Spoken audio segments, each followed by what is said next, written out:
kofinga bato na komba fali to ifo batika. Bon, on continue toujours parce que les autres mon ba communicateur ba comment finga. Et ça pour na fali poupa. Oui, abike bango nyonso ba kende alongoli bango ba ka sous répétition te. Car qui sinjo anda za droit. Mais qui sinjo a pas finga kati. Qui sinjo a pas finga ka. Parce que si tu vas bon la gel, azo finga kofi, ceci c'est là, azo créer ba histoire nous surtout et tika ko sa maté. Donc ezaki ki bazo tinda elo babo sala bozongi ça. J'ai là à témoigner qui en wat. Alors bi ke non ngade na zaboé, ba edi ba dieta na banda ko tindanga. J'ai montré qu'on a besoin de se retirer dans les réseaux sociaux à annoncer en côté. En tout cas, on a constaté l'absence de quand même AGK, il y a comme 40 ans, il y a monique AGK. Bien sûr, mais il ne fallait pas annoncer. Pour annoncer, il y a des matalana mingi. Tout le monde a eu, tout le monde a eu. La preuve, quand on a annoncé que non, à cause s'afficher sur les réseaux sociaux.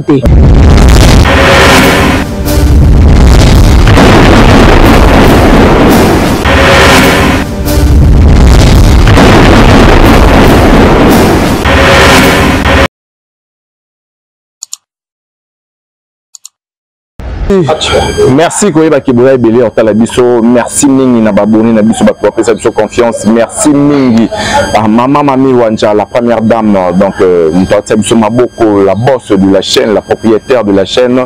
Un grand merci à vous. Vous avez belé Otalabiso et en soutenir Biso Namoni, Prince Toukouzou l'honorable Noirmebo. Donc et puis Ogoshi Erna Bordeaux, Vini Mokango, Nuela Lumande, ma sister. Donc vraiment vous avez belé. Merci Mingi. Vraiment vous continuera toujours pour motiver Bisso, pour Zalana Bisso et il y a plus de suggestions donc le numéro Zawana, comme Bisso, critiquer ça la paix Bisso bien. Très cher ami, aujourd'hui j'ai reçu pour vous pour la première fois une concert à moi de MJ Télévision. Elle c'est Sylvie Bahati. Ensemble avec elle, pour mettre le point sur les i sur l'actualité, tout le sujet sur la toile. Donc tout sur la se concerne sujet à Nana Ketchup, Nenga Lobby qui a s'est retiré enfin dans les réseaux sociaux. Et puis on va parler sur la musique, hein, on va toucher. Et puis Fali à Bengani, la chroniqueur Naïe, vraiment l'actualité est belée. Donc tout sur la Naïe, juste à mes côtés, je m'en vais directement la saluer. Sylvie Bahati. Mbote maman. Mbote Junior Mobutu, Mbote santé bien, Mbote pena ba abonné nyonso o bazwanda biso na chaîne Oyo MJTV Mami Wanza. Mais apparemment comme si aux a vraiment la monnaie là on a ba émission na yo nous a kasa. Nazala ngaya toi na début na to koti vraiment en profondeur te quoi. OK, lelo vraiment na yambio na plateau nanga. L'émission nanga parce que makambo isa vraiment il faut te lobela to beti la c'était donc premièrement fallait pas tout banana na musique hein, donc fallait pas à Bengani tous les youtubeurs, c'est-à-dire que ba on surtout ba lobela rayer ba youtubeurs tout ba chroniqueur ba lobela rayer et bon ben c'était plus il y a YouTube tout ba lobela rayer na YouTube tout ba finga ba na YouTube désormais ba ta sous makolo la répétition n'a été na habité il y a qui information de bon, on a trouvé qu'on est normal parce qu'il fallait zandénger naïe, il fallait un ingrat. Mon toit a un ingrat, donc à changer à thé. Ako continuons toujours ndenga la saka ingratitude naïe, bisiko ya utaka biso soto yebi na quartier latin. Ndenge mo pa ko la kisango na batko ba équipe pembeni naïe, bato ba sala ke ba concert na yo abeta ki libanda mboka e réussir, lelo abosani bango et lelo afuti bango monnaie de singe. On trouve qu'il est normal parce que les agents naïe. Fali c'est un ingrat. Ce n'est que normal à la qui sa ingratitude naïe envers ba communicateur naïe. OK.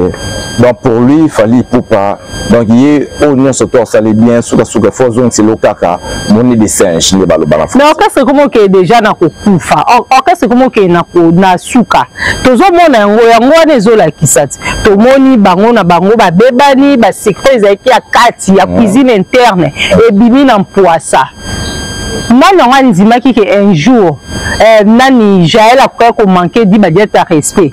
nani andimaki que un jour momba ya kokaya ko manquer et dit ba dieta respect pour déjà tangu Jaël azui audace ya ko manquer et dit ba dieta eza directement à s'attaquer na Fally parce que et dit ba dieta aza directeur ya marketing ya F victime là vous avez raison si to moni Fally na ba voyage to mona pe et dit ba dieta mais tangu Jaël azui audace ya ko manquer et dit ba dieta na mwasi na ye ezolakisa déjà danger tomona kango na époque ya papa biso maréchal Mobutu paix à son âme tomona ka tangu pouvoir na ye koma na suka tomona ndenge nini Laurent Désiré Kabila longwaki kuna bisika zalaki na Katanga pona koya est-ce que on dirait qu'un jour muto kwa nani Laurent Désiré Kabila akolongwa Mobutu na pouvoir ndemo pena Fally Ipupa donc ils ont annoncé déjà vous c'est ça mina F victime ils ont déjà quoi annoncé que Fally a commis na suka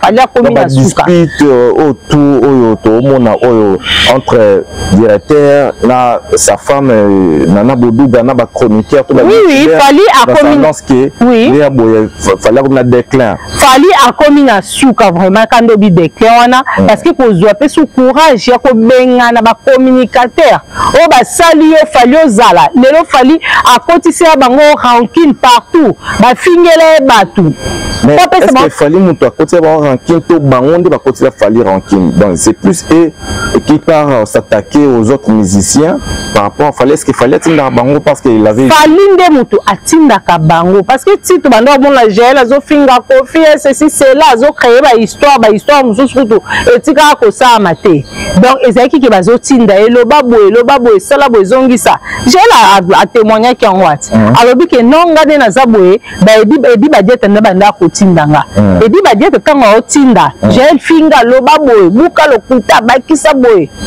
de ça déjà Fally et moko parce que Fally aza nanani na droite ke yo téléphone na ye atombola benga Jaël omoni loba boye finga mutube a passer toujours par edi ba dieta a passer toujours par edi ba dieta. Il y a la bateau Fally bande utiliser pour comme ça message n'est pas youtubeur oui wana azaro sa nini canal ne morobo ameka lokwa ko dresser chemin na ye abima lokola aza artiste moko aza bien aza un problème na ba ministère msute Fally c'est un rancunier mais n'est-ce pas qu'il fallait boyer makambo ke ba journaliste to ba youtubeur ba finga rabato pona ye aboyango te atika ko boyango jamais kutu ye na lingaka bongo so bazo attaquer au fer yazo sepela so bazo attaquer Koffi Olomide yazo sepela tellement Nzambe pas aka juste le Nzamba sanini a kotisi confusion na ka en Fally a koti confusion la preuve année Fally aza sous une actualité oh c'est vrai oui aza sous une actualité te Dieu merci nani ya mabele lisone René Sosopembe ndeko sani ko tombola Fally pona nani single wana 207 ni tete sande kombo Fally na mincho to ngato yo kango sute parce que eloko ne eloko ezane bandeli pe suka nango Fally a commis déjà na suka parce que ba section ba Koffi ba sala o ba Weranson ba sala parce que ti lelo bazo sala ngo ba kombo la bango zo tangama Fally a ko sala ngo te Fally succès ne eza ya carrière mukie et lelo yango yo e commis déjà ko sila et comme aussi là concert wa beta na ndolo yango ane raté ye moka anilango azui raison te ba mbule beti ote omoni concert wana Fally aza mayele amona déjà musika ke mbule ko beta yango anila ki concert nyonso wana il a déjà que Fally donc échec ezali donc là c'est les propos de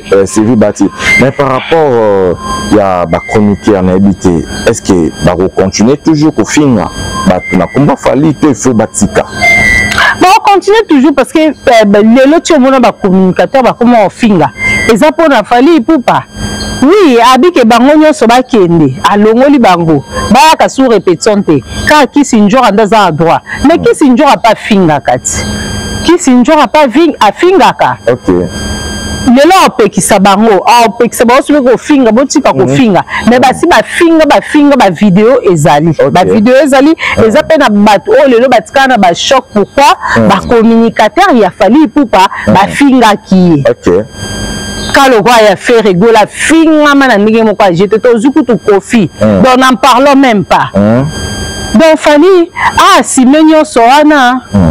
Simé, parce qu'il y a beaucoup de bande. Parce qu'ils ont beaucoup encouragé le début.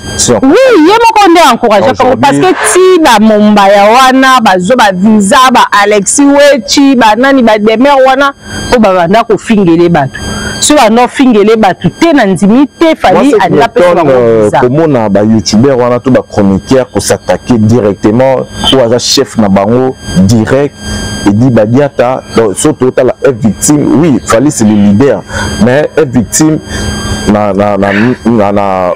l'entièreté c'est Eddie Badia taillé mutu asimon na maboko, mais comment na ba youtubeur mo ko s'attaquer directement c'est qu'il y a peine na lomo e batamina c'était boy. Bon, moi chita mutu nyonso ezala bongo, ata chita o mokonzi mboka baliba ko isa ezala toujours bongo. Des ordres faut kota. Des ordres faut kota ba secret penze bimaka bon comment ko beba na bango ezala toujours bongo. Et lobi okuna to parce que amine ne pezoya. Lobi okuna to mona kaka o kisinjora longwe. O nani edi bajeta kuna longwe nani bwesule kauka na fali ba bebani. OK. Donc ils ont que malembe tu mona fali o sa nini. Voilà, merci beaucoup. Maintenant, il a montré tout le monde sa femme, sa tendre épouse, déclaré que désormais à se retirer dans les réseaux sociaux, plus dans TikTok, avant d'appeler les sous-soutiens, ça sur la vidéo. Mais il annonce qu'on a vu en donne. Bon, on a trouvé un normal parce que le monde est changé. Moutois en a besoin de se retirer dans les réseaux sociaux à annoncer en côté. Bah, en tout cas, on a constaté l'absence naïe. Quand même, AGKI, il y a comme 40 ans, il y a Monique AGKI. Bien sûr, mais il ne fallait pas annoncer. Pour annoncer, il y a l'ingamatalana mingi. Tout le monde naïe, kaka tout le monde naïe. La preuve année. Quand on a annoncé que non, à cause s'afficher sur les réseaux sociaux, avec la vidéo dans ce qui est hier, non, moi, on est Marco 6.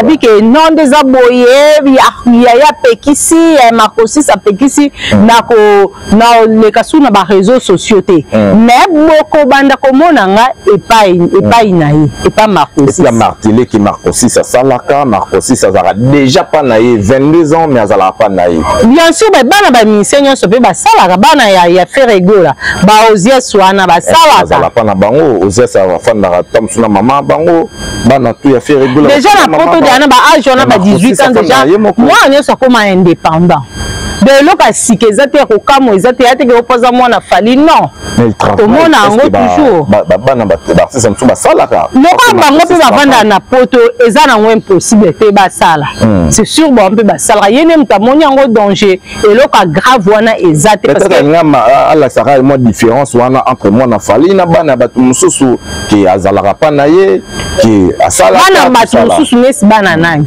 pourquoi bana artiste musicien nini o junior mobuto yebi ke bana musicien tel we batanga kate bavanda ti lelo na batwa parental bana musicien nini parce que je te dis bana Weranson exaucé na Gladi bango pe batanga kato to mona nani Gladi ngiama auta ko sisa nani classe na e. Mais est-ce que basalaka c'est ça maintenant le problème pour ma aussi ça salaka bango nyonso basako ça le belo te okozo sa musamu susu ozo gagner ka salaire muki moto peut-être yozo minimiser yenda zozo plus que les cailloux parce que na to mona nani bulletin de paye à Marco 6 c'était juste au monde que on a banque Marco 6 ça na autant na compte na autant oui wana to pa nango mais ka biloba parce que bango baza batolo kuta mingi nana ketchup na mobali na ye baza batolo kuta balinga toujours c'est pas vrai comme mona oui ce qui a dit que Marco 6 ça salaka aza cheye bon ce que Didi Stone to lobani po Didi Stone azana millionnaire Didi Stone afana maman bon avant d'ana maman parce que azana bolingo ya maman na et lo comment te zangi que Didi Stone azwa ndaku na ye moko avant da non aussi c'est le seul enfant des musiciens oyo afana ye moko pa na ye junior te wana te mais comment maman ba wa souligner wana te parce que preuve monte zola kisa et le monte zola c'est que Marco 6 avant d'arriver pa na ye moko to ndima ngo ju to mona penza to moni Marco 6 landa kuna ye moko oui wana wana tondimi yango parce que le monte zo like c'est le monte zo prouver mais kota osala wana tu bon kosala na pas en tout cas na ndimi te ndeka na monela mwana na lokwa voyou en tout cas na ndimi na ngati Marcosis ça oui kota Marcosis bozo mona déjà voyou tala Marcosis tala bana nani mwana Ferro nani Ozias oui Ozias ozo na différence eza makasi donc la différence est entre bana Ferrego là na bana ya Fali bana Fali pupa